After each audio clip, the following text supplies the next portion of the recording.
ஒரு சிறிய கிராமத்தில் கிருஷ்ணன் என்ற ஒருவன் வாழ்ந்து கொண்டிருந்தான். அவனுக்கு மிகுந்த கனவுகள் இருந்தன. ஆனால் அவன் எதையும் தொடங்காமல் களைப்புடன் கலைந்து கொண்டிருந்தான். ஒரு நாள் அவன் தந்தை சுந்தரன் அவனை அழைத்து ஒரு கதையை கூறினான். ஒரு சமயம் ஒரு பழம் வாங்கும் வியாபாரி இருந்தான்.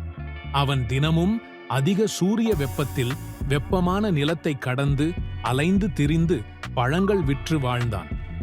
ஒரு நாள் அவன் பயணத்தில் ஒரே ஒரு பழம் மட்டுமே விற்றான். கடைசியாக வீடிற்கு திரும்பும்போது அந்த பழத்தை கொண்டு என்ன செய்வது என்று நினைத்தான்.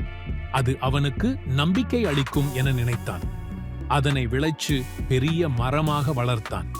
அடுத்த சில ஆண்டுகளில் அந்த மரம் பல பழங்களை கொடுத்து அவனின் வாழ்க்கையை மாற்றியது.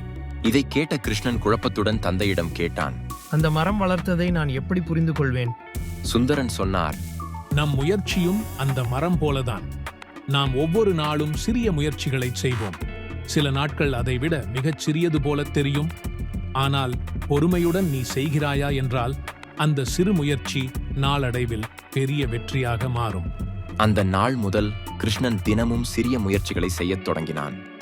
காலம் செல்லச் செல்ல அவன் கனவுகளை நிறைவேற்றி பெற்றான்.